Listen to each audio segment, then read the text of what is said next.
অনেকদিন পর ছেলে তার শ্বশুর বাড়িতে যাবে তো তার মাথায় বুদ্ধি শুদ্ধি কম তাই মা তাকে শিখিয়ে দিচ্ছে। তোর শ্বশুর অনেক অসুস্থ, যে সালাম দিবি আর বলবি কেমন আছেন, সে বলবে এটাই তো আমাদের কাম্য। তারপর বলবি কোন ডাক্তার দেখাচ্ছেন, কোন ওষুধ খাচ্ছেন। আচ্ছা বলবি তাই বলবো। আচ্ছা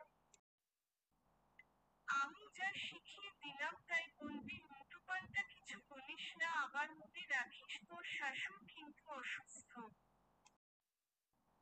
এখন বাবা তুই বেরিয়ে পড়, বেলা অনেক হলো।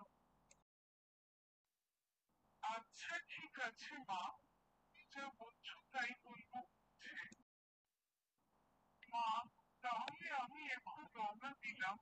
তুমি আমার জন্য দোয়া করো, আমি যেন আবার ভালোভাবে ঘুরে আসতে পারি।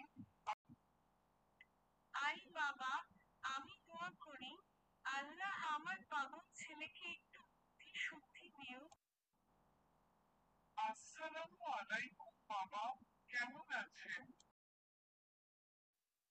কেমন থাকবো বাবা, শরীরটা খুবই খারাপ বাবা, এটাই আমাদের কাম্য। ঠিকই বলেছেন, এটাই আপনার কাম্য। কোন ডাক্তার দেখাচ্ছেন? চোখ ডাক্তার দেখাচ্ছি হতভাগা। ভালো, ভালো, সে খুব ভালো ডাক্তার।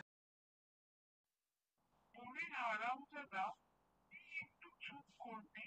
এখান থেকে যা হারামজাদা। রাগ করছেন কেন আব্বা? রাগে দেখেছিস কিরে হারামজাদা, তুই এখান থেকে যা। বাবা, বাসায় কোন লোকজন দেখছি না, সব কথায় জামাই এসেছে খেতে দিবে না, আমি বসলাম খেতে।